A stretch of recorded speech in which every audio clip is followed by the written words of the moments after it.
Before I get started, I would like to introduce myself. My name is Jaleesa Johnston. I work in the Learning and Community Partnerships Department at the Portland Art Museum. I'm going to start off with a visual description for any audience members that are blind or low vision. I am a Black woman. I am wearing black rimmed glasses, hoop earrings, and a silver necklace, a black t-shirt, and a gray sweater, and I have my hair up in a bun, which is curly and black. I'm sitting in a blue room, and behind me are a set of bookcases filled with books. Okay, and with that, we're gonna get going. I would like to welcome you all to this Art and Conversation.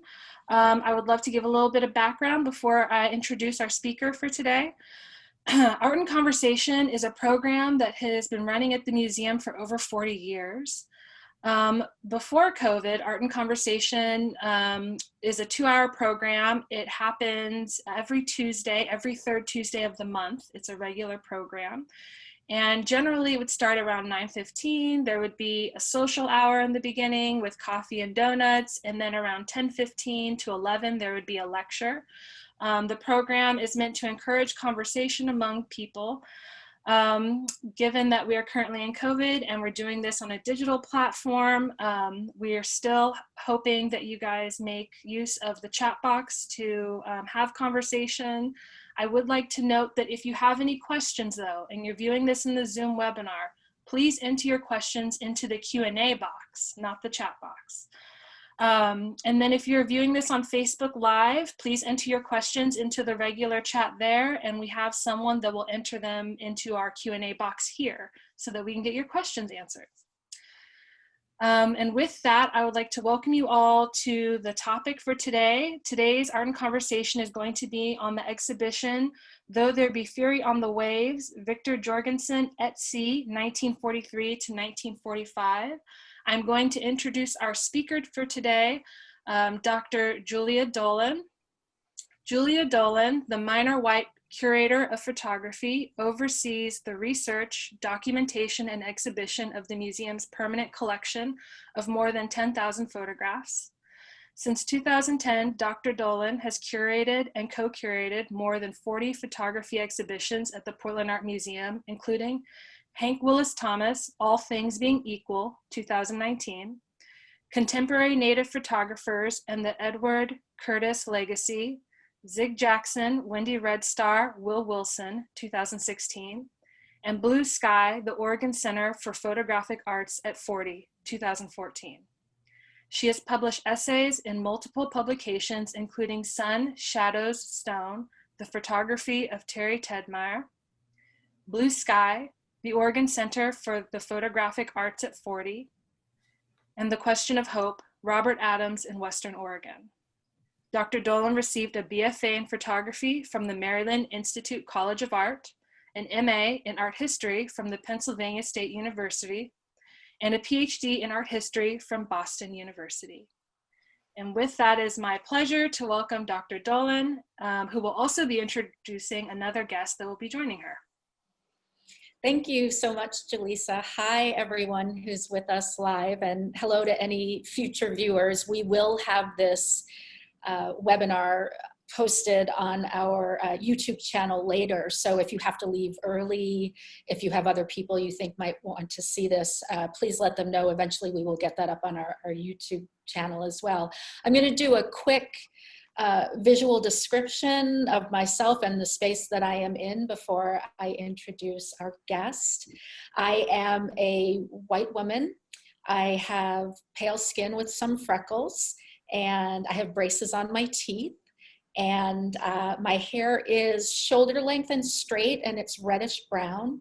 I'm wearing a green sleeveless top, and I'm sitting at my dining room table, which is not in the frame. Behind me is my open kitchen, and you will find things like cabinets and appliances in gray and dark brown tones. I am absolutely thrilled that Tim Carman is joining us today. Tim is Victor Jorgensen's son-in-law, and it's been an absolute delight to have spent almost 2 years now working on this exhibition with Tim as well as his wife, Vicki. And Vicki is one of 2 of Victor's daughters. And we're so lucky to have Tim here because he shared such, I think, at least in my interpretation, a really special bond with his father-in-law. Tim grew up in Michigan, and he grew up sailing, both in Michigan and also in Florida. And Tim's father was also a World War II veteran who served in the Pacific. And you will see in the photographs that we get to shortly, a lot of seafaring imagery as well as pilot imagery, and Tim also has his pilot's license. So when he met Vicki, his wife, and eventually his in-laws, they were able to really bond over these shared histories and shared topics. And I think you will find, as I have, that Tim brings so much information and thought to the photographs that we are showing currently at the museum. And he has very carefully and lovingly handled Victor's photographic legacy. So Tim, thank you so much for joining us today. Thank you, Julia. And hello, everyone. Yeah, my name is Tim Carman. Very pleased to be here today. Brief visual description of myself and where I am. I'm a Caucasian man. I have very short hair and a short beard, which are both prematurely gray. Wearing rimless glasses, a short sleeve dark green shirt. I'm in my home office today, which is a mainly white room, and there's some framed nautical prints behind me on the wall, as well as a bookcase over my right shoulder, containing books and some knickknacks, including one of Victor's photographs. So that's where I am today. And again, I'm very pleased to be here, and thank you very much, Julia and Portland Art Museum, for having me. Well, thanks again, Tim. We're absolutely thrilled that you're here with us. And I am going to share my screen now, and I'm just going to ask Jaleesa in just a moment.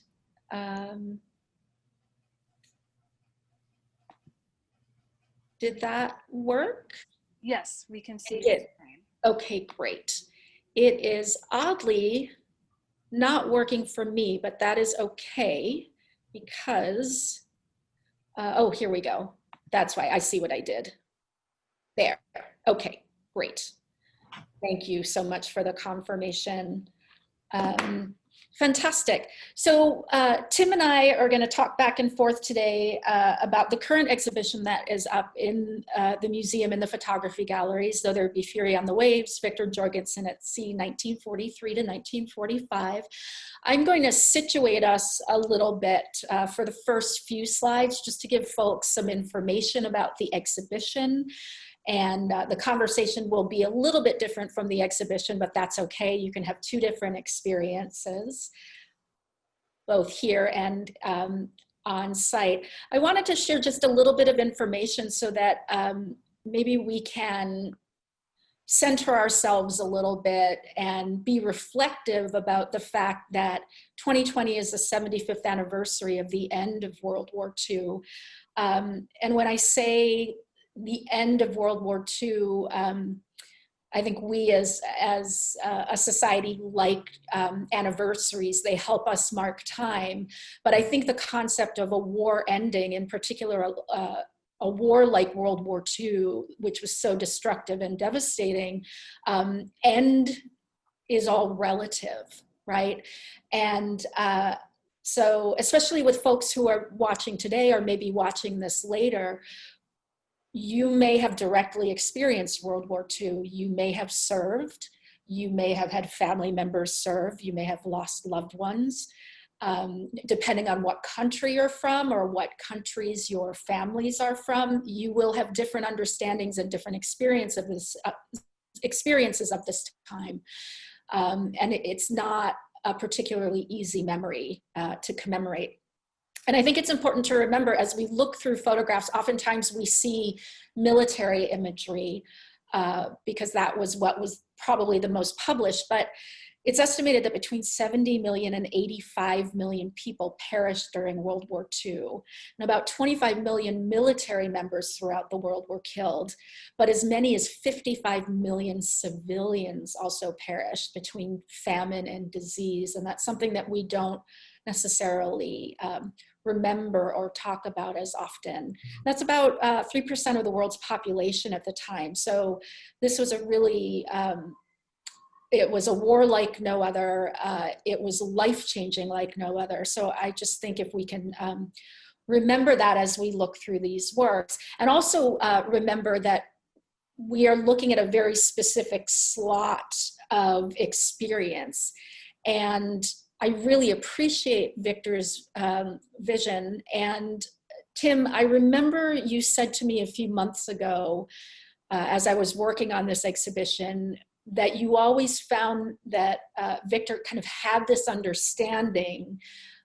Sometimes we can see war in very binary terms, black and white, it's good or it's bad.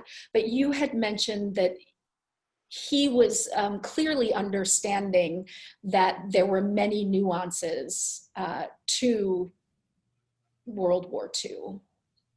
You're exactly correct. And I think that Victor was 30 years old when he took these photographs, and most of the people he was taking pictures of were significantly younger.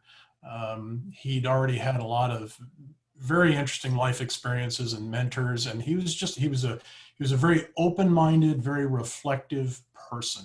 And because I knew him so well, even though I'm not an expert by any means in photography, I can see that in his photographs. I can see who he was, and I think he saw the depth and had the empathy to really put a lot of himself into these photographs. And I hope that's a little what we can impart today. I agree, and I see that too. And everyone listening in and seeing this today, I think will be able to understand that as well. And what I also wanted to do is just briefly mention to everyone, our photography galleries and the museum are currently open from Thursday through Saturday. This exhibition was open for about 4 hours on March 13th. It had just been installed before we had to close due to COVID, but we are open on a limited basis now. Completely understand if you are not comfortable to come to the museum. A number of people watching today may not be in physical range of the museum either to come visit in person. However, if that's something that you would like to do, it is my understanding that because of the limited numbers of folks we're allowing into the museum at any given time, there's a lot of room to physically distance from others, and you can experience these photographs in person. We will also extend the exhibition to April 25th of 2021, so there is still plenty of time to see these really wonderful photographs. There are about 95 of them altogether in the photography galleries at the museum. I also want to let you know that at any point in time, if you go to our website, portlandartmuseum.org, if you check into our exhibitions tab and then go to current exhibitions, you can actually find all of the photographs on view, and you can flip through them on your own, your tablet, your computer, and so on, and you can even enlarge the images. So that's another way to access the photographs that we're talking about today, and Victor's work. And I'm thrilled that we have, through a very generous gift of Victor's daughters, almost 200 of his vintage photographs that will be part of the museum collection now. So we're delighted for that, but this is another way that you can access those images. Today's talk is going to be chronological, but I just wanted to let you know too that that will be a bit of a different experience from going into the museum to see the exhibition. The works are so stunning and so beautiful that I ended up grouping them together in sections, including preparation, battle, exhaustion. I'll talk about exhaustion toward the end of this talk, damage and repair. And when I say damage and repair, I mean of the physical body, not so much the war materials like ships and so on, and then also passing time, because there is a lot of time in between battle that would occur in these spaces. And these are things that Victor was paying attention to at all times. So it's a bit of a different experience today, but we thought because of the webinar type process that working chronologically would make a little bit more sense in this format. And then I just briefly wanted to talk about where I got the title from the exhibition from. It is actually by a poem that was written by Nathaniel Hawthorne over 100 years before World War II. And it's a poem called The Ocean. And lest anyone think that curators are completely unbiased and just put exhibitions together and don't bring any of themselves to it, I was thinking a lot about poetry when I was putting this exhibition together, because I have personally never been all that comfortable with poetry. And so I was challenging myself to read more poetry.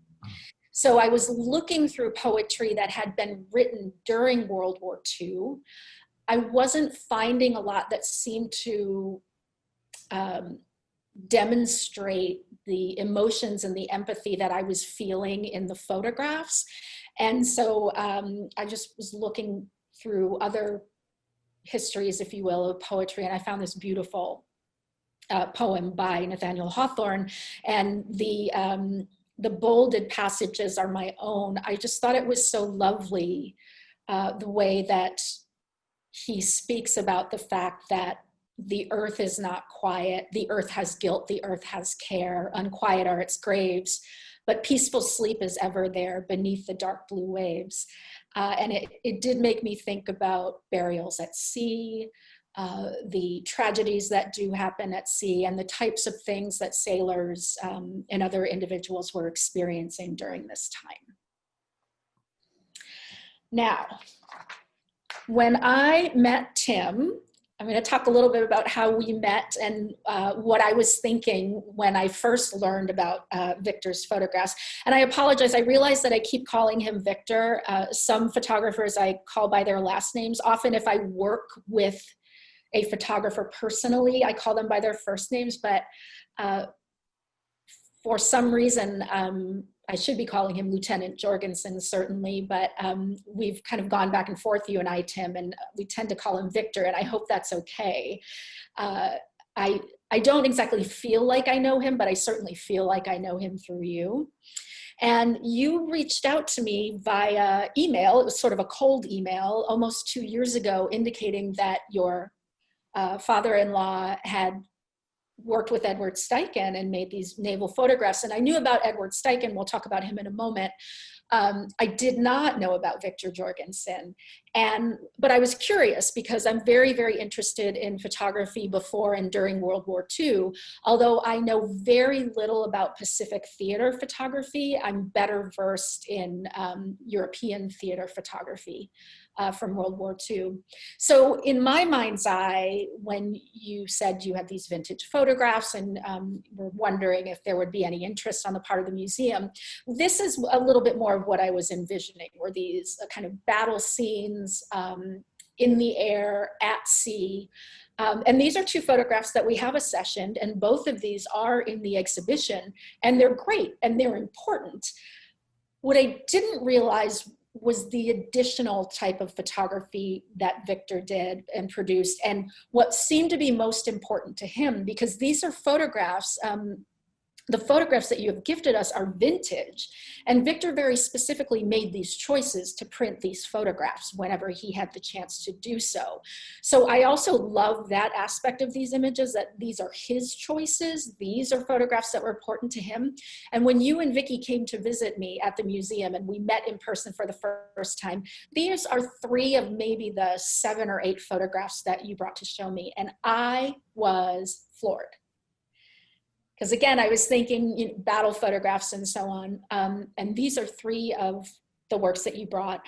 And I was so impressed by a number of things, including composition, lighting, cinematic feeling, and we'll see this as we look at more of the images, empathy, camaraderie. There were so many things that I was not expecting.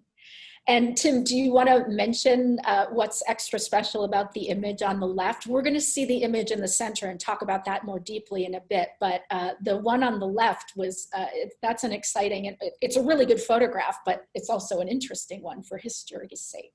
It is. And yeah, I mean, standing alone, it's a great photograph. I mean, it's everything, there's so much to see there, but the tall guy on the left taking the tip off is Jerry Ford, who was an officer aboard USS Monterey when Victor was serving aboard her. And Jerry Ford, Gerald R. Ford, state of Michigan native, by the way, president of the United States, who Victor knew fairly well and got in passing on board Monterey, but that's one of the iconic images that Victor took. And you know, one other thing I'll mention, Julia, because you were reminiscing about when we got together the first time and we looked at these photographs. You know, since Victor passed, and I had kind of taken upon myself to try and articulate to people how special his work and his images and how special a person he was. And it's a real challenge because a lot of folks are interested in photographs like this from a purely historical perspective. It was always very difficult for me to articulate to people that these are so much more than that, because I'm not an expert in photography, but I knew there was more than that. And Julia saw that immediately. No explanation was needed on my part.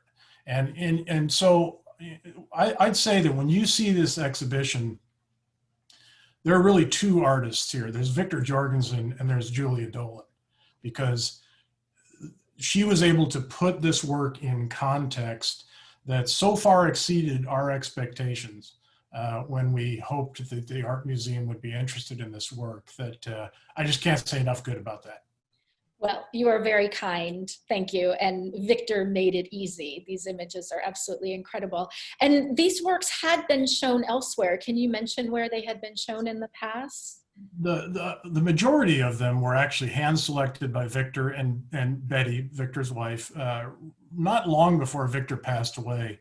And they put together an exhibition of about 50 prints that were initially shown at the Columbia River Maritime Museum in 1994. That exhibition kind of stayed together until I kind of resurrected it and got it shown at the Museum of the Pacific War in Texas in 2015, I think. And kind of took it, made it my mission in life to get these photographs exposed. And I found it, again, a real challenge to, as someone who doesn't do this professionally, to articulate how important they were. But they have, we were successful in getting them shown in a couple of locations. Yeah, yeah, and I'm thrilled that we're able to show them within the space of an art museum as well now. And you've been a really wonderful steward for these works. Let's step back a little bit. Here is a photograph by Edward Steichen, who we'll talk about in a moment, of Lieutenant Victor Jorgensen, our protagonist. Tim, would you mind giving us an overview of this really important Oregonian's history? Oh yeah, certainly. And maybe I can put who Victor was in a little context Please. For everyone. And so Victor was born in Portland in 1913. And Portland was a very different place in 1913. Portland wasn't that far from being the wilderness in 1913. Victor's grandfather emigrated to Portland from Denmark in 1871. Became a very successful wholesale liquor distributor. And if you can imagine what wholesale liquor distributing in Portland in the 1880s and 90s was like, it was the Wild West. Victor grew up in that environment. Victor grew up down the street from his future wife, Betty Price. They were married in 1935. Betty's father, O.L. Price, was Henry Piddock's attorney and the executor of his estate, and through that relationship became the publisher of the Oregonian. So Victor, who had a journalistic bent, was able to get a job at the Oregonian, starting on the ground floor, literally as a copy boy. And from 1935 until he went into the Navy in 1943, worked his way up at the Oregonian and had a lot of very interesting mentors there. Frank Sterrett was the staff photographer at the Oregonian, who got Victor interested in photography, convinced him that 35mm photography was the future. Victor went out and bought his first Leica camera in the 1930s. Richard Newberger, who was eventual Oregon State Senator and then US Senator from Oregon, was a freelance journalist and columnist who Victor developed a relationship with and collaborated on a lot of work doing the photography while Richard Newberger wrote the stories for Saturday Evening Post. So while Victor was working as a night editor at the Oregonian, he was effectively freelancing as a photographer, selling images back to the Oregonian, surrounded by these very interesting social and professional influences. Victor and Betty were close friends of John Yon. John Yon designed and built their first home in Raleigh Hills. So he had a very eclectic and interesting childhood and early adulthood in Oregon, in a very vibrant, growing community. And I think he really absorbed a lot of that. Richard Newberger was the one who informed him that Edward Steichen was putting together a unit of naval aviation photography, a hand-picked unit, and encouraged him to apply. And that's how Victor made the Steichen connection, and he was accepted. One of the original 6 photographers that Steichen selected for his very specific unit. That's a little bit of background on Victor and how he got from 1913 to 1943.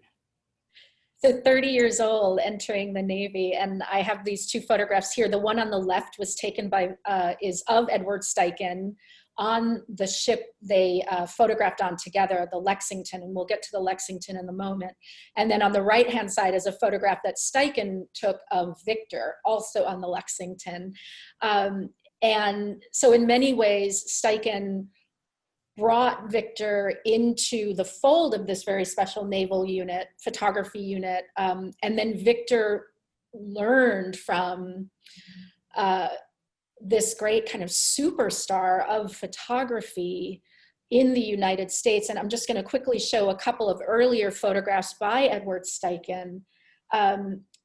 He was known for so many different forms of photography. And I think that's why maybe his light continues to shine so bright. He took so many risks and tried so many things with photographs. The Pond Moonlight on the left-hand side, beautiful, exceptional pictorialist image. He was very, very close to Alfred Stieglitz at this point. They're founding a photography gallery, an art gallery together in New York. In the aughts, pictorialism is on his radar. He's hand painting and hand retouching his photographs. And then in World War I, Steichen served with the US Army Signal Corps. He was working on aerial reconnaissance photography, which is such an early period to be doing aerial photography. And then after World War I, he switches up and gets much more kind of machine age and modern in the type of work that he does. He works for Condé Nast, making photographs for Vogue and Vanity Fair, a lot of advertising imagery for the J. Walter Thompson Company as well, the advertising agency. At this point, Stieglitz is no longer in love with Steichen's work because it's too commercial. And then by the time he's in his early 60s, when World War II begins to heat up, he starts pushing his way back into the military. And the Navy did not want him because he was beyond too old as far as they were concerned. But because he was this famous photographer with lots of connections in the advertising world and journalism world as well, he convinced folks at the Navy that they needed to advertise with photography. And that's really what we're going to see a lot of in these photographs. The reason that Steichen had this special small group of naval photographers was advertising, right? Because the Navy now had an aviation team, and they needed, by the early 1940s, about 30,000 new pilots per year. And they were in some type of competition with the Army, because the Army needed their pilots too. So how do you get the best of the best for your division of the military? And photography is one way to do that. And if you are someone who is in advertising, you know the language of photography and advertising. So I'm going to bring us back a little bit. Before we're on the ship, the Lexington, with Steichen and with Jorgensen working together, before that first assignment on a ship, Victor was making some photographs landside, like these two, Tim. Yeah, this was these were aircraft factories, and this was one of Victor's first assignments with the unit. And for a little more context, out of those 6 photographers, 3 of them were well-known, very established photographers. Victor was one of the 3 that was kind of at the beginning of his career, and immediately he's paired with Charlie Jacobs, who is one of the more experienced photographers, and told by Steichen, go out to the West Coast and go to San Diego and photograph the Consolidated Aircraft Company and a couple other ones. And this was one of their first assignments. And these pictures are pretty impressive to me for somebody on his first assignment. They're exceptional. And it's clear that he was very conscious of the language of photography at the time, in particular, modern or machine age photography. The image on the left I absolutely love. It reminds me of Lewis Hines' photographs of workers from the 1920s and 1930s. The image on the right is also exceptional, and we'll see this thread in a number of the other photographs that I have in our slide deck here. Victor is incredibly sensitive to light, often in a very cinematic way. I think you can see that in different ways between the image on the left and on the right. But I also love the fact that women are represented here. We often think about Rosie the Riveter, and we may, Victor helps us open that idea up a little bit more, like what are all the different things that women were doing at this time that so many men had been called to serve. So at Consolidated Aircraft Company in San Diego, where these were photographed, during World War II, 40% of their workforce was women, and they'd been employing women since the 1920s. And these women are amazing. So here they are creating aircraft, but they also did flight tests. They ferried aircraft. They worked in air control towers and so on. So I'm so glad that we now have these in the collection as well. And these 2 photographs you can see in person in the exhibition also. So he was doing some kind of working up to joining a ship. And so this was the first ship that he was on, and this was the only ship that he was on working with Steichen on board the USS Lexington. They were on it from November to December of 1943. And Tim, I'm really grateful that you shared with me too. Victor kept a diary and kept notes, and I was reading through them yesterday, and he's talking about this aircraft carrier. These are not made for comfort in any way, shape, or form. It's kind of hard to get a sense of them from a photograph, but in his diary, he wrote about this almost 900-foot vessel. I'll quote here: "The ship is really like a fair-sized city packed into 4 blocks with something like 2,500 men and 300 gold braid. in fact, I am still seeing faces that I wonder, where the hell did he come from? And that's only among the officers, unquote. And when he says 300 gold braid, I'm guessing that references officers, correct? That's correct, yeah. Yeah. What's also very interesting to me is Steichen had to fight for his photographers to have the rank of officer, because that wasn't typical for photographers, and that gave them more access, right? Yeah, and you're right. It was almost in naval tradition considered kind of below the station of an officer to carry a camera. And Steichen was adamant that his photographers needed to be officers so that they could have better access. And he won that battle. He won a lot of battles. So yeah, that was right. And, the other thing to mention about Lexington is Lexington was a brand new ship. And when Victor and Edward Steichen went out on Lexington, they didn't go out on a pleasure cruise. They went out to the Gilberts and Marshalls campaign, and Lexington was actually torpedoed when they were aboard in December. And Victor writes a lot and told me a lot about the greenness of the crew and the how young people were, and frankly, how terrified everyone was. And he, as he used to say, it was 90% boredom and 10% sheer terror. So yeah. It was a very interesting experience to be on a new vessel with a new crew, and nobody at that point really knew what their experience was going to be. And something else you had mentioned to me as I look at this photograph on the right-hand side, subtitled "Plane Spotter Sits on the Breeze During Landings," because between the 20-knot speed of the ship itself plus the winds out in the middle of nowhere Pacific, it was incredibly windy. There was very little safety opportunity because of the type of work that's being done here. And I look at this image and I love the way that the figure is doing something that is often not physically easy to do. And the way that he splits the horizon line too. But you had mentioned to me that they would see nothing for days and days and days. So I'm very interested in the horizon line in this photograph. I had in Victor's correspondence, which was voluminous, that I'm still reading. And he's been gone since 1994. There's a letter from one of his fellow officers after the war, and they're kind of reminiscing.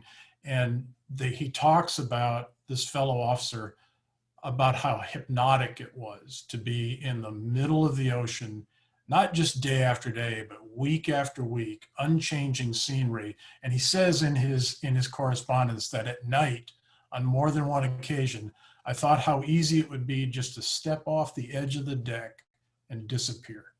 Oh my gosh. So, I mean, it just gives you a sense of the mental strain and odd circumstance that these people found themselves in. And you can see there's no lifeline.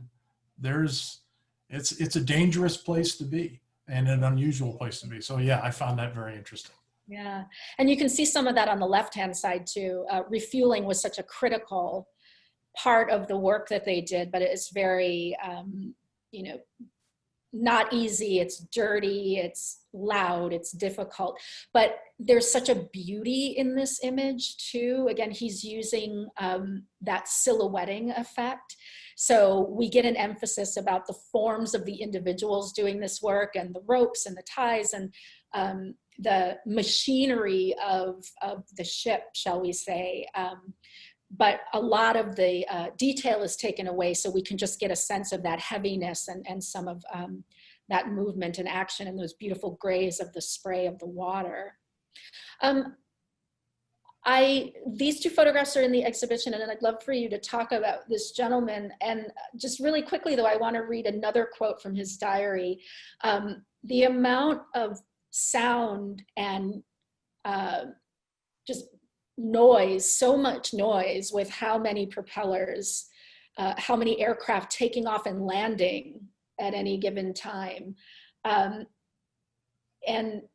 Victor wrote at this time, standing out there with the props spinning all around gave me a feeling almost like drowning at times, as though I had to get out and yet couldn't move. It was eerie. Interesting. Yeah. Can you talk about the main subject of these photographs and then what's happening here?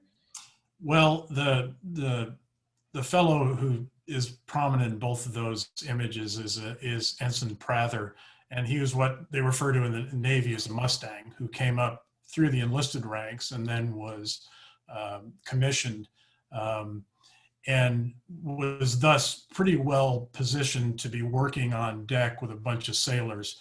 Victor mentions in his diaries and stuff that, if you could see the profanity there, you'd be shocked by it. And I've read in a lot of places and talked to people who experienced the war that the Navy was at this point probably 75% reserves, people like my father and people like Victor, who were not career sailors, but were called up. The Navy was manned by reserves, but it was run by the regular Navy. And even though most of the people in the Navy were reserves, there was a core of professional sailors who really made things happen and made it all work. This really illustrates one of those people. This guy is a professional sailor. And you can tell who's in charge in these photographs. They're pushing a damaged aircraft out of the way, lining up these Dauntless dive bombers for takeoff. He's the man in charge.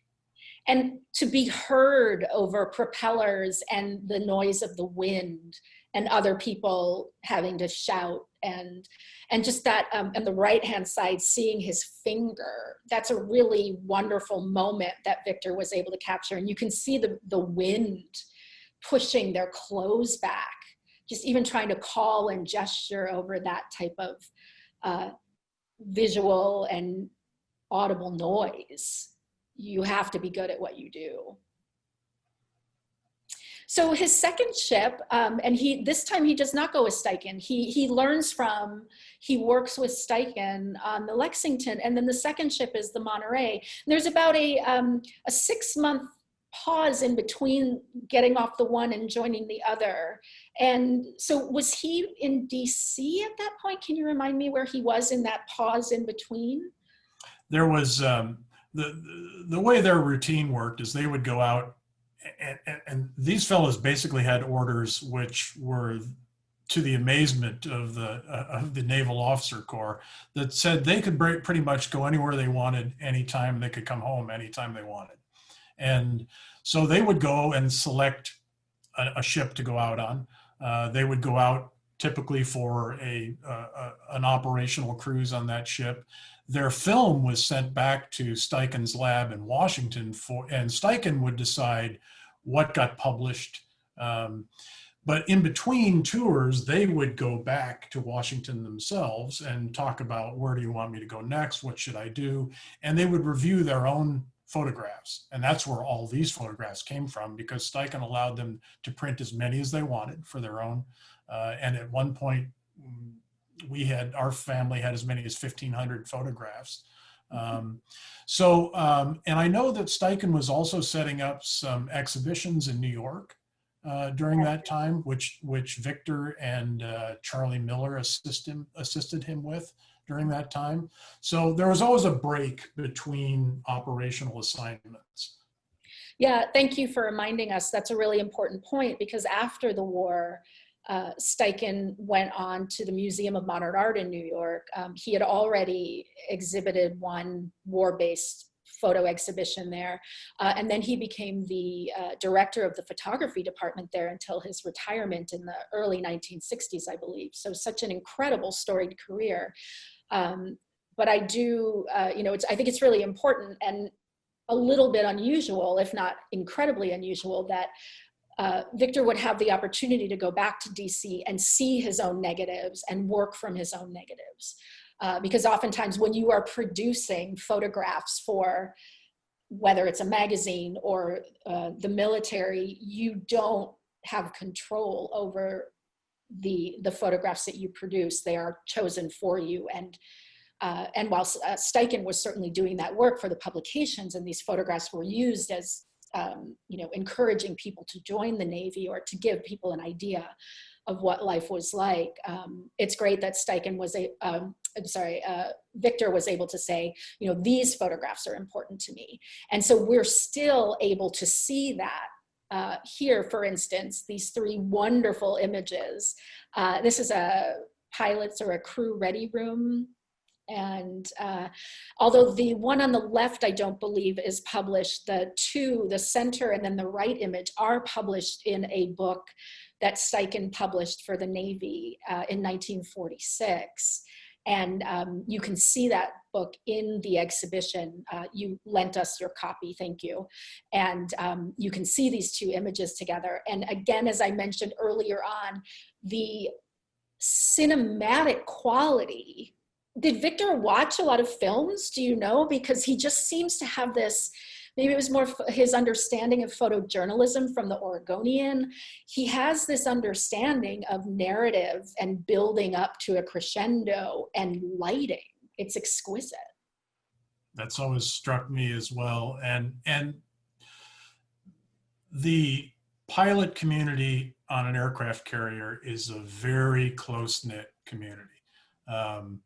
And even they're quite separate from the rest of the crew in kind of social standing and every other way you can think of that. And particularly on Monterey, Victor was able to become one of them, really. And so I think a lot of these images, unless there's a lot of understanding and mutual respect, you don't get this kind of access. And again, through his correspondence with some of these pilots after the war, again, remember Victor's 30 years older than some of these pilots. The fellow on the left is Captain Ingersoll. He's the captain of Monterey. And the fellow on the right is Roger Mealy. He was the air group commander on Monterey. And this is while action is going on, and they're listening to reports over a scratchy radio, and then expressing relief towards the end when everybody's safe and on their way back. So there's real emotion being expressed there, which apparently they're not afraid of letting him capture. And I think that's because there was that mutual respect. That's a great point. And that also reminds me, as I was looking through his diary papers yesterday, he has an officer's roster from this ship. He has their names, their nicknames, their birthdays, and their home addresses. So he wasn't going in, taking photographs and getting out. He was getting to know people and their stories and about them and about their families. And that will come back up in a little bit in an image that you and I will talk about further. So this real attempt and work towards connection with these other human beings he's working with. Here are a couple more examples. The one on the left showing his ability to really think about light and shadow, which when you're out on the open sea, there is no unless there's cloud cover, it's the sun and you. And this is in the Pacific. People write about the heat, how brutally hot it was in the sun, even, and then on the ship interiors, it could be brutally hot and it was very difficult to sleep. I think he's very skilled at using sun and shadow consistently. And then to show us this machinery, I'm still always floored when I see these aircraft with their wings, kind of tucked away, and it's just amazing, the technology 75 years ago. And then this wonderful shorter series, again, a bit of a narrative of this passing of information. And in the foreground, we have 2 pilots speaking to one another. But in the background, these very, very young sailors who are just rapt and hanging on every word as these revered pilots talk about something that just happened. Yeah, I've always just loved those two images. And you know, again, to your point, Victor knew these guys intimately, had, got to know who they were, their hometown, their addresses. This particular torpedo group wrote a unit history after the war, and I have correspondence where they sent copies to Victor for proofreading and editing and used his photographs. So there was a lot of respect there. And yet now here are these hotshot fighter pilots here. I was going to say hotshot. and you know, as a pilot, I know that your right hand is always your airplane when you're describing how things happened. So this guy's describing what he did to one of his peers, who's looking on with a lot of skepticism, I think. I agree. And yet the guys in the background are just incredulous. They can't believe what they're hearing. And, you know, I don't know. To capture that to me is just amazing. It's very sweet. It's very touching. This you know, again, transfer of knowledge and respect and looking up to these individuals. It's really wonderful. The third ship that Victor was on was the USS Solace in March and April of 1945. This is one of the most incredible series of wartime photographs I have ever seen. The Solace was one of the Navy's 5 hospital ships. Incredibly important vessel. It could accommodate up to about 650 casualties. There were 480 bunks plus cots. And in some of the photographs, although I don't think any of the ones you'll see here, it always, I'm amazed that these injured sailors and soldiers, how did some of them get up to the higher cot? Because they're, you know, they're bunks, they're stacked, but they needed room on this ship. This was originally a cruise liner. The Navy would sometimes purchase ships that were not purpose-built. And you had made the really good point, Tim, about the fact that we currently near Swan Island or at Swan Island have a modern hospital ship, if you would want to make a comparison between the Solace and what the Navy does now. Yeah, right. The hospital ship Mercy is on dry dock at Swan Island right now. And when you get an opportunity to drive by and look at that vessel versus this image here, they've come a long way. Yeah. But they worked with what they had. They did. And what's amazing too, in a lot of the photographs, you will see everyone moving the injured down this for this purpose, like a ridiculous staircase, you know. But when this was a cruise ship, it was like the presentation staircase that you would walk down to or up, you know, to go to dinner or to promenade. But that's not a great function when you are a hospital ship. But they made do. And what I think is also so amazing about the image on the right, and something that I was not aware of until I was doing research, is that the hospital ships were often unescorted. They were not armed. There would be maybe some, you know, small firearms on board just in case, but they often sailed on their own. So they were painted differently. They were painted white. They have the cross, you know, on the stack and other places, so that hopefully everyone would recognize and be respectful of maritime or you know, wartime rules of engagement, that you just don't go after hospital ships. But that threat was constantly there, which I find to be incredibly intense. Yeah, in fact, there was more than one hospital ship that was deliberately attacked during the war. So that was always in the back of their mind, I'm sure. Absolutely.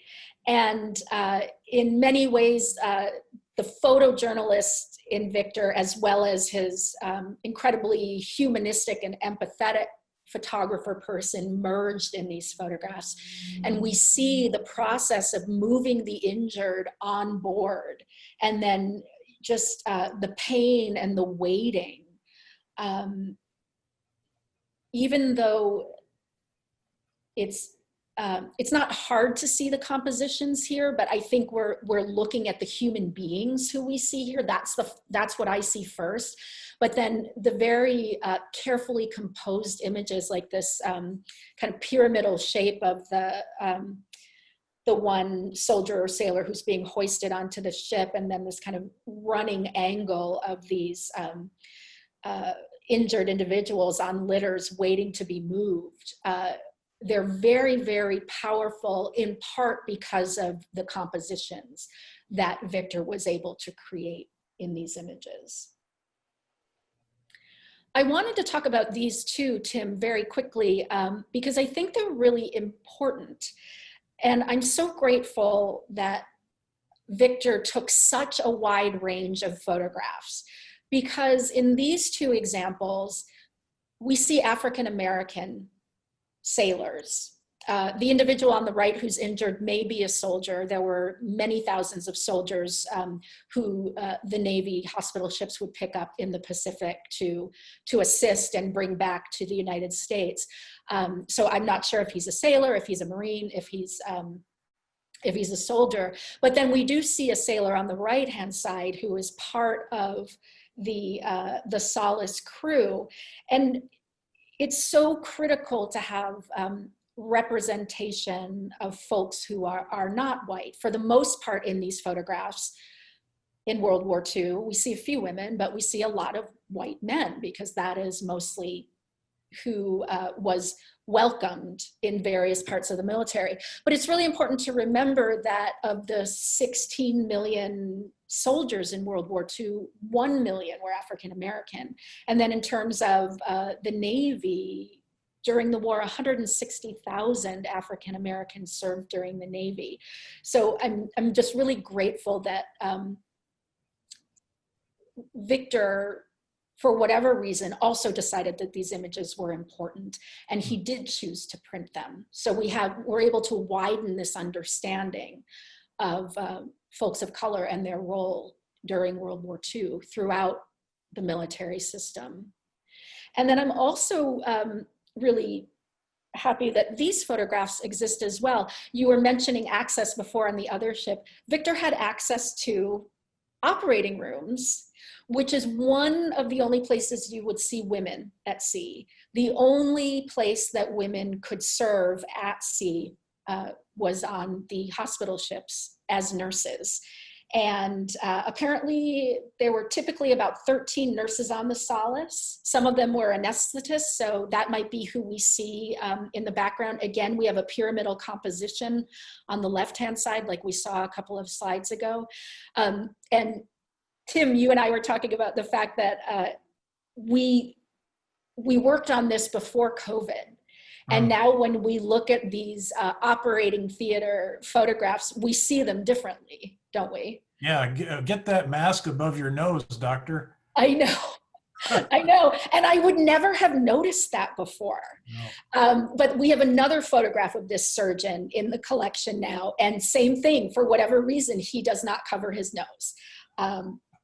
But it is great to see that people are having an understanding of gloves and so on and so forth. And apparently these operating theaters were very much up to standard, and were really helpful to save people before they could be brought back to the mainland or to Hawaii.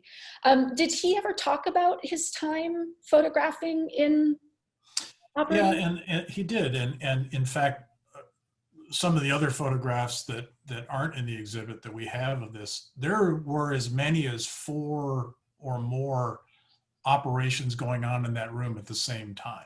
Oh, wow. And so,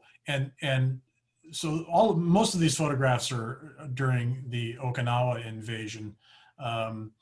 Solace took multiple trips between Okinawa and back to Guam to effectively put these patients in a more hospital setting, but lots of times they had no choice but to do emergency surgeries right there on board. It wasn't their first choice to do, but Victor said night and day. Every one of those tables was full, and the sleepless days and nights that the doctors and nurses and attendants put in, he talked about frequently. But again, here he's given access to some pretty intimate moments. Um, and I like to think that that's kind of because of who he was. And one thing I mentioned that occurred to me when we were talking is Victor was a big guy.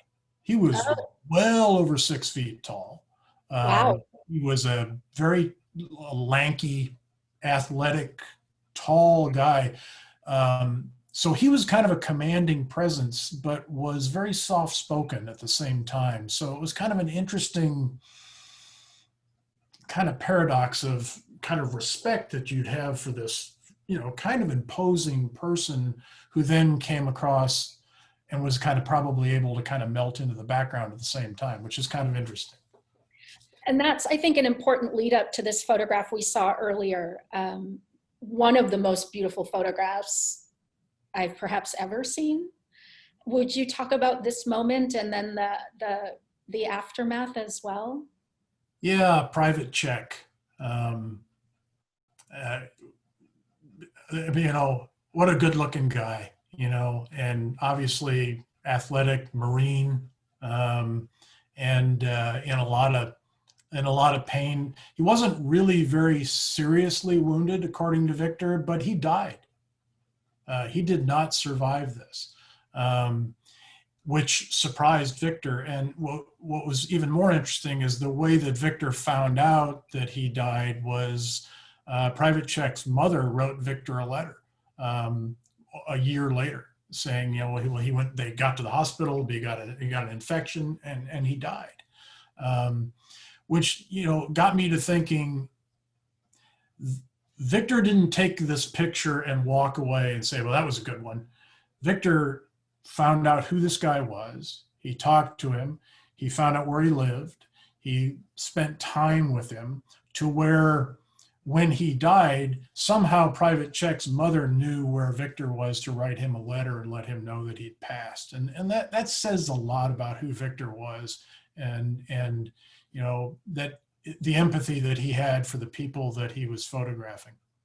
Absolutely. And of the millions of people who are at war and things move so quickly, and you had just said that the operating rooms were constantly filled and there could be almost 700 injured men on this vessel, that he would have slowed down to take the time. Even the light is just so stunning and beautiful and careful and almost loving and gentle. And this clearly young individual. And something else I notice in a lot of Victor's photographs are the wedding bands. So you can see the wedding band on Private Check's finger also. So to know that there was some type of a connection that got all the way to his own mother, I wonder, and you and I were talking about this the other day, was there a photographic exchange at some point? Did his mother perhaps receive a photograph? And that's very possible. And it's equally possible that, because like I said, I've got Victor's notes. He would write down this person's address, and, Victor was going to be back in the US in a month or two. Right. And, probably, hey, can I write anyone a letter for you? Can I send a photograph or whatever? But obviously he went to the effort of making some connection, which very pretty special. Very, very special. The final ship that Victor was on toward the end of the official time of the war, he was on board the Albert W. Grant between April and August of 1945, so pretty much exactly 75 years ago right now. And some of the photographs that I absolutely love in this, where Victor once again is able to kind of see cinematically and create a story around anticipation and thought. There is so much that goes into battle, for lack of a better term, before it happens, or protection, defense. And I love these two images once again for the light, but the stories that they tell and the details. And I'll ask you to fill in some of those in a moment. But what I love, the composition on the left, we've got people, it was so hot in these interior spaces on these ships in, you know, July and August, and we've got the central figure in the background without a shirt on, but smoking a cigarette as he works. And then in that same image on the left, in the upper right-hand corner, we just have this face coming in from outside the frame, looking at something that is off the left-hand side. So I'm really interested, like, what is he looking at? Is there a chart off to the left? Is there another person over there who's speaking to him? And then on the right-hand side, this large, not large, but significant kind of grouping of individuals working together. There's tension, and once again, the ever-present cigarettes, to the point where in the foreground of the image on the right, we've got an ashtray that's like holding down a chart, right? So, but, you know, and I'm again thinking of these interior rooms and all these little details. To me, it adds up to, like, I can almost feel the air. I can smell the fuel, and I can smell the cigarettes and the perspiration, because, you know, all of those things are happening all at once. Yeah. And these are not all American sailors, correct? Well, this was the invasion of Borneo toward the end of the war, and the U.S. Navy was landing primarily Australian Army soldiers during this invasion, and some of the guys on the right here are the Australians, and this is a pre-invasion discussion and planning session. And, you know, what was always struck me about this when I understood what was going on here is a couple of those guys don't look too confident, you know. There's a lot of real consternation on their part, and this is a serious conversation of a life and death situation that's going to happen the next day. So that's kind of what, there's Australians involved there. But yeah, the ubiquitous ashtray and cigarettes, and I never saw Victor without a cigarette, and I never saw my father without a cigarette. That was the way it was. Yeah, exactly the way it was. So we are starting to wrap up in terms of images, and there may be some questions. I want to make sure we save time for those. But I just wanted to kind of wrap up a little bit. These are two photographs that were also made on the grant, and a number of the photographs that we've looked at involve action, working on battle, you know, working up towards battle, and so on. The pain and the agony of injury and surgery. But there are also these incredible moments that Victor captured that are so, so important, again, to really situating us and giving us a better and kind of wider understanding of what went on during war. And a lot of these actually remind me, I think back to Winslow Homer, who was drawing and was sketching during the Civil War. There was a lot of maintenance going on, a lot of waiting, and a lot of exhaustion. So these two photographs I love, like working on nets and ropes, you know, upkeep, and then feeding a ship full of men. And something I was reading in one of the diaries, it's one of the only published diaries by a non-officer, by a sailor named James Fay. It's called Pacific War Diary, 1942 to 1945, which was published in 1963. They were constantly hungry. Like, they were carrying munitions, they were repairing things, they were moving things, they were underway and under battle so often. And depending on how often they were restocking the pantry, which perhaps wasn't enough, food would start to get a little bit scarce before they were able to get to a place where they could get more food and so on. So between all of the work they were doing and the lack of sleep, and sometimes not enough food or missing meals because they were pushed to work through mealtime, you see a lot of people who their bodies are really quite striking in Victor's photographs, but they were often really, really hungry. and burning thousands of calories a day because of the work that they were doing. And I really appreciate that he captures a lot of this. And then another entire section that I do have in the exhibition, which I think is so very special, is it's all about sleep and exhaustion. And between James Fay's diary, where he talks about the incredible exhaustion and about being able to fall asleep anywhere because all your body can do is just wait to finally get to sleep again, and it needs it so desperately.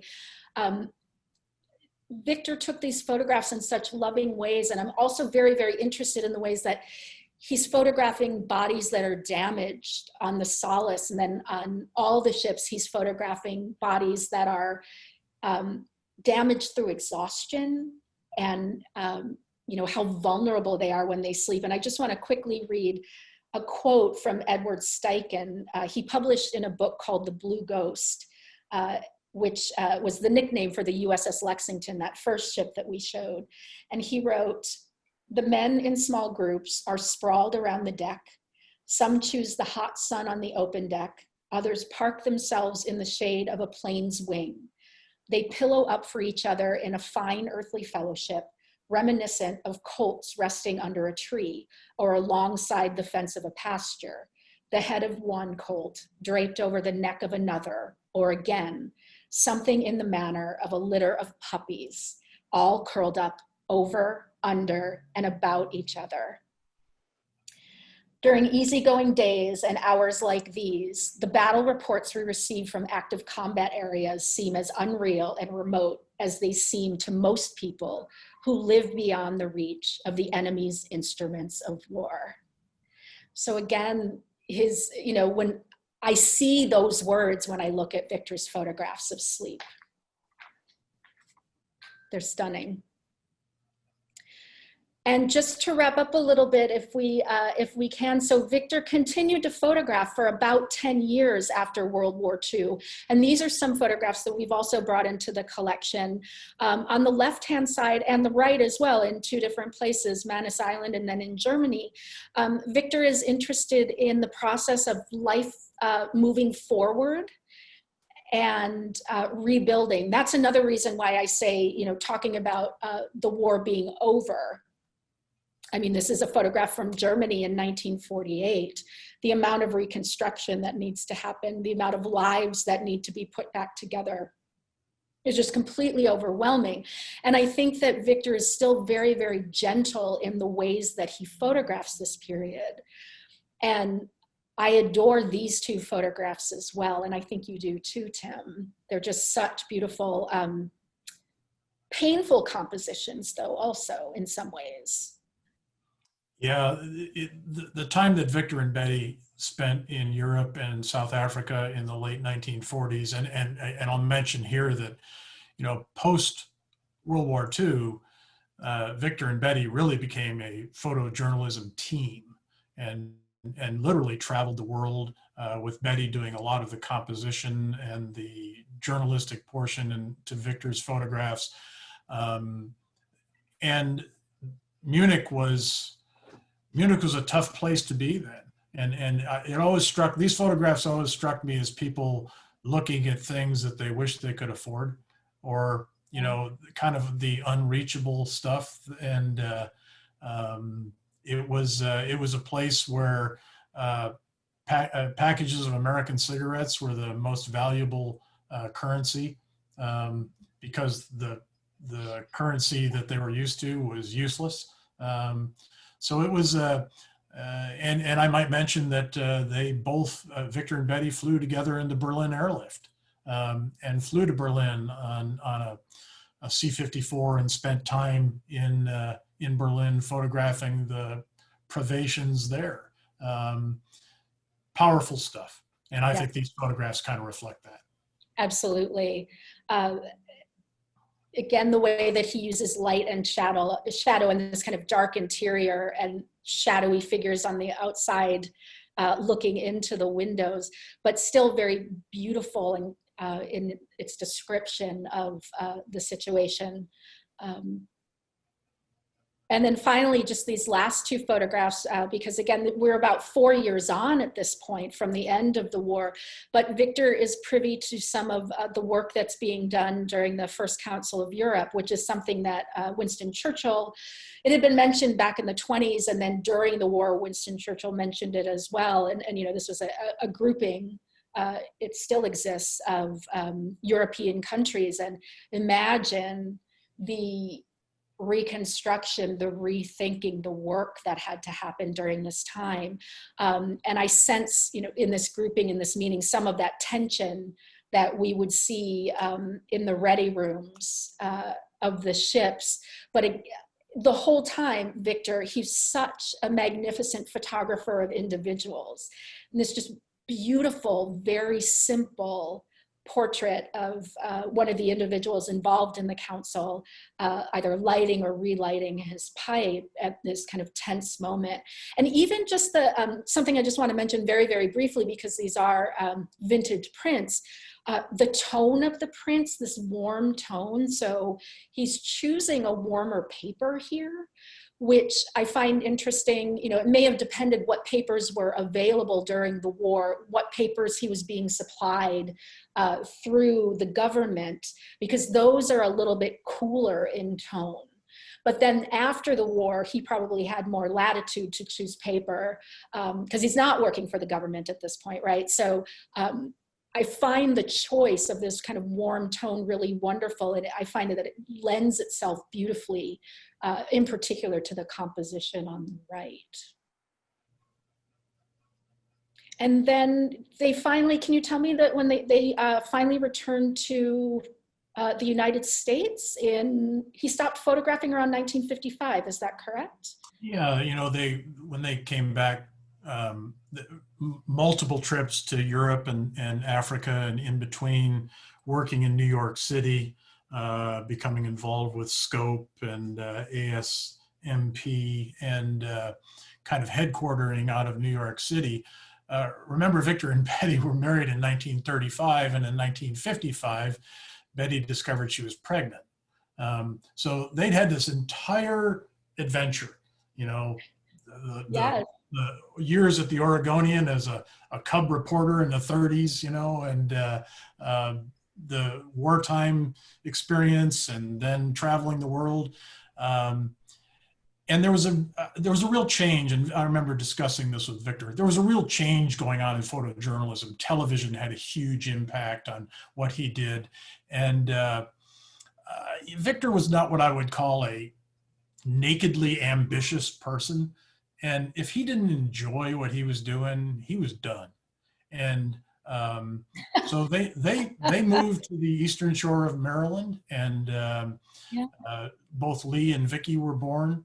And Victor kind of returned to one of his first loves, which was sailing and boating, and became editor of the Skipper magazine in Annapolis, and did that until they returned to Portland in the late 1960s to care for their parents. And but really, after about 1955, any photography he did might have been related to his own magazine or for fun, but as a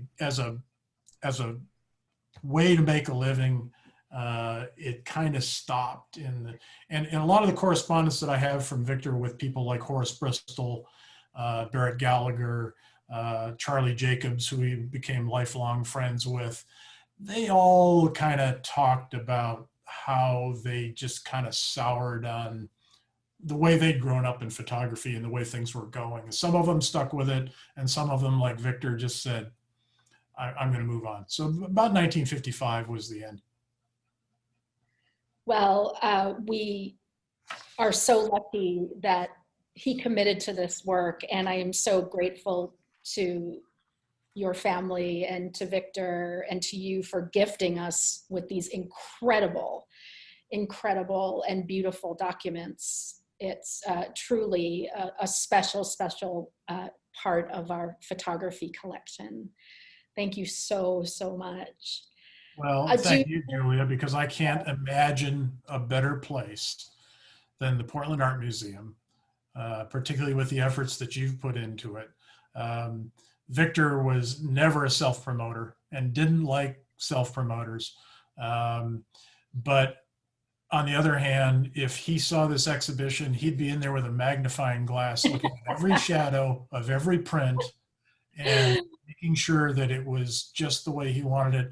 And Betty would have been over the moon to have this work at the Portland Art Museum, as are we.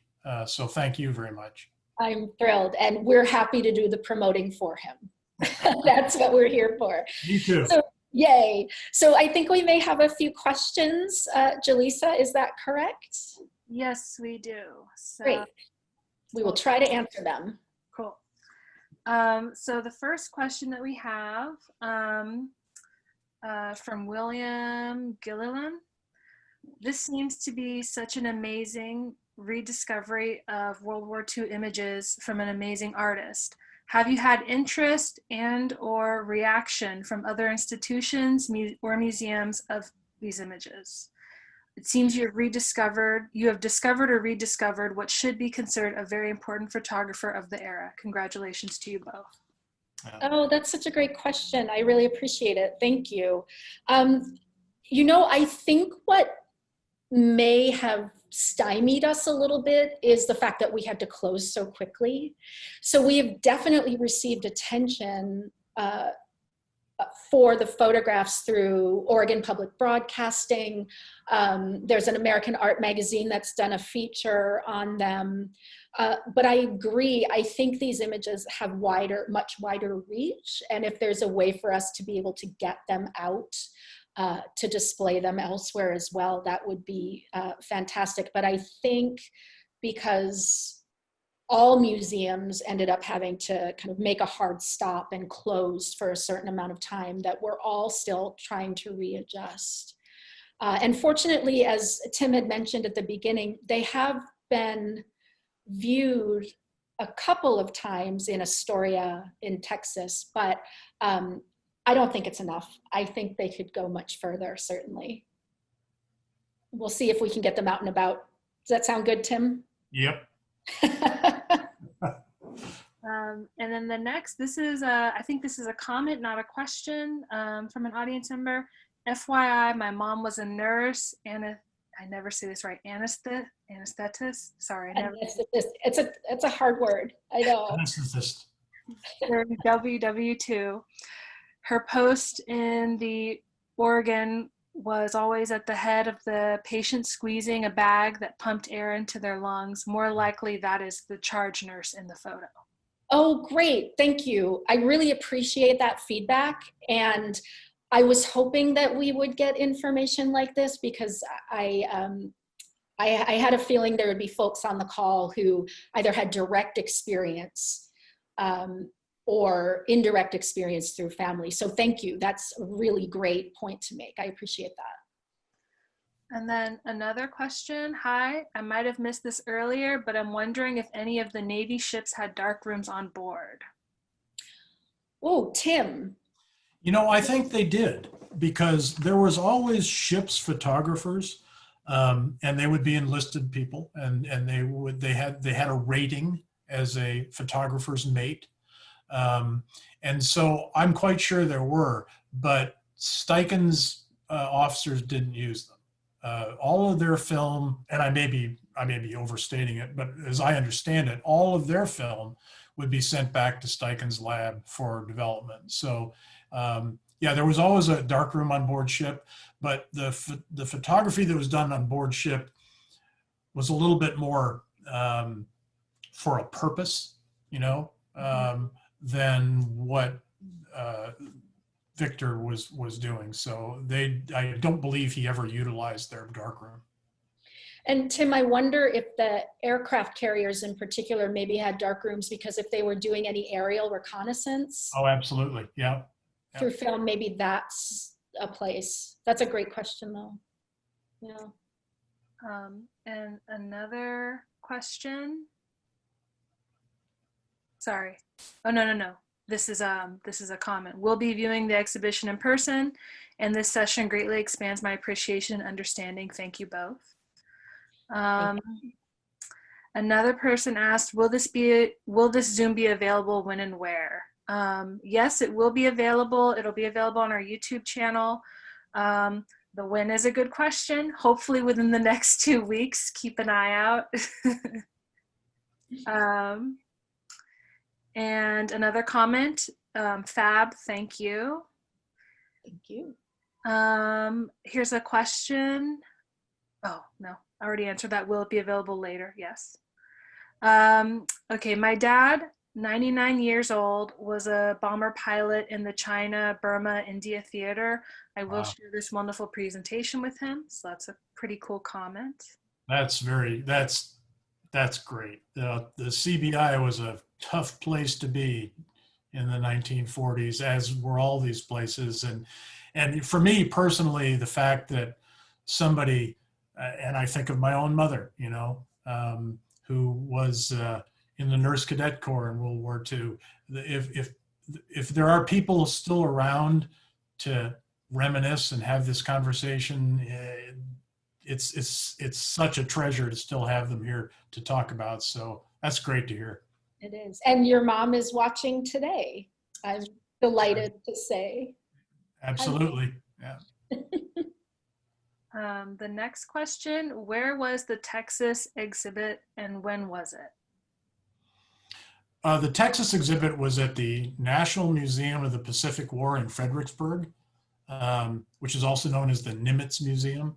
And I think that was in 2015 we did that. That's a great museum. And you know what? Fredericksburg, Texas is a really cool place. And I get to go there a couple times to see the exhibit and help the curators there. So that's where that was. That was in Fredericksburg in 2015. And then another question, you mentioned that Steichen introduced him to 35 millimeter, yet his photographs are displayed square. Were they cropped? And if so, by who? We didn't talk too much about cameras because I know nothing about cameras other than what Victor told me. The standard camera for the Navy was the Speed Graphic, which was a large format, cumbersome camera.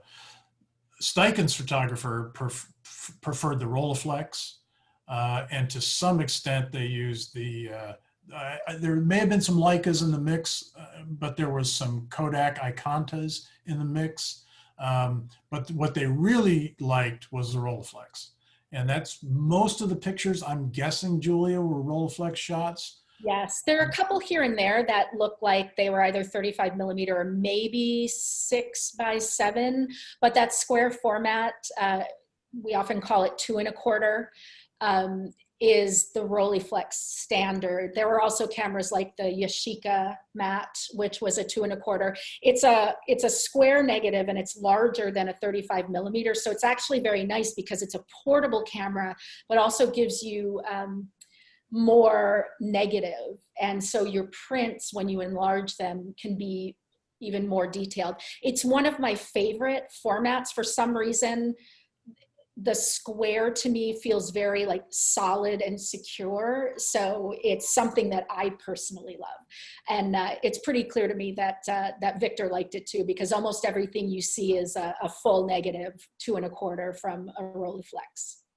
The other thing that I know that, and I haven't mentioned Mark Ferrum, who's a good friend of mine, who actually wrote a book about the Steichen unit, which is Faces of War. Yes. Well, there you go. If anybody is interested. Mark was a a photographer's mate in the Navy, and one of the other cameras that they used, that the Steichen unit used, and particularly Victor, was the K-20 aerial camera, which was an aerial photography camera. And Julie mentioned that the ship is 900 feet long, and a lot of the photographs that you see of aircraft sitting on deck were actually taken by Victor laying on his stomach with that infinite focus aerial camera.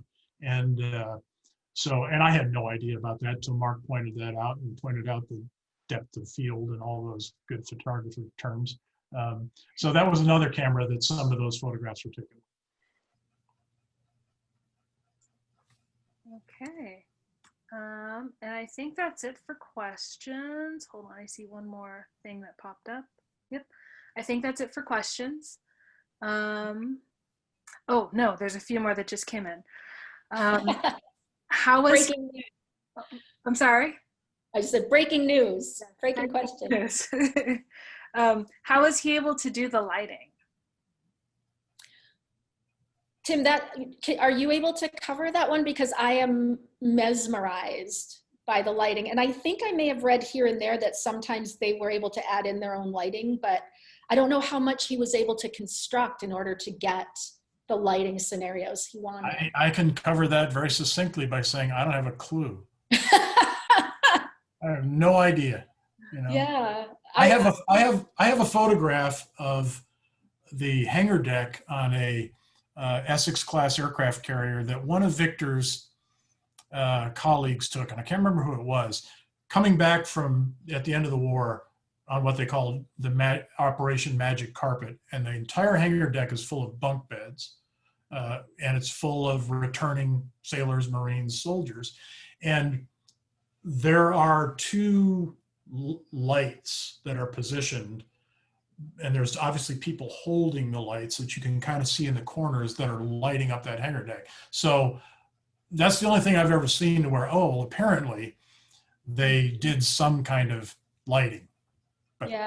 that's all I know. And I don't want to presume anything or suggest anything, but I have been very curious about the lighting, and I'm wondering if the light sources when you're below deck, because things can be so dark, were the lighting systems, although not, you know, lit everywhere, were the sources just very strong and good for this type of photography? I'm not sure, but wow, he knew how to interpret that light, didn't he? Yeah. Yeah. And another question, the photography equipment then was so big and heavy. Did Victor have to deal with any damaged equipment? Ah. Yeah. I have to mention that I recognize the person who sent that question in too, who is worthy of his own presentation, and we'll go into that at a future date. But I think one of the things that Victor told me is that one of the advantages the Steichen lab had was they had a absolute crackerjack camera mechanic who another reason they went back to DC in between was they brought all their beat up equipment and said, fix it. And the fact that most of them were using a Rolleiflex, which is a German camera, the guy was an ace scrounger and an ace repairer and always had their equipment ready to go. So yeah, there was a lot of damaged equipment. Yeah, and I would even think, you know, things banging around, but then also sea spray. Like that is not something you want in the body of your camera. That salt water and that salt air, not great for your equipment. And then another question, any thoughts on publishing Lieutenant Jorgensen's personal notes? Good. Well, we've thought about it.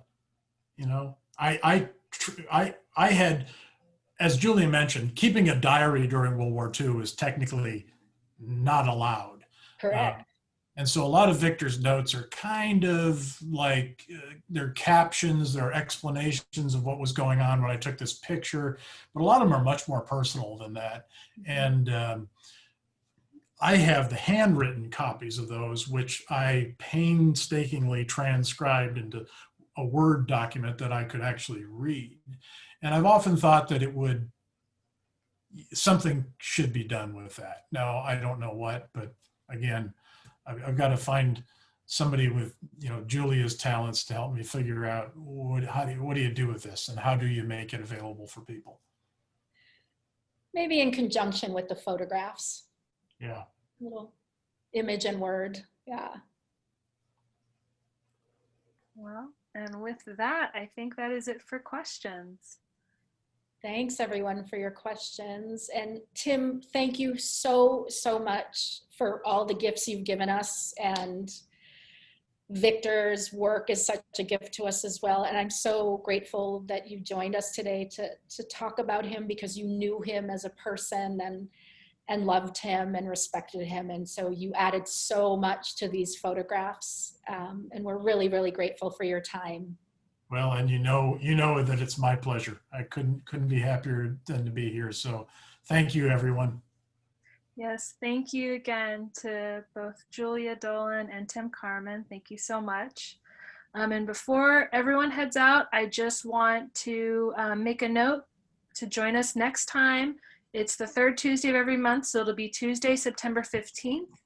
Next month, we have Dawson W. Carr, the Janet and Richard Geary Curator of European Art, talking about his current exhibition, Volcano. So please join us for that. And thank you again to Julia and Tim. Thanks, Jaleesa. All right, everybody have a good day.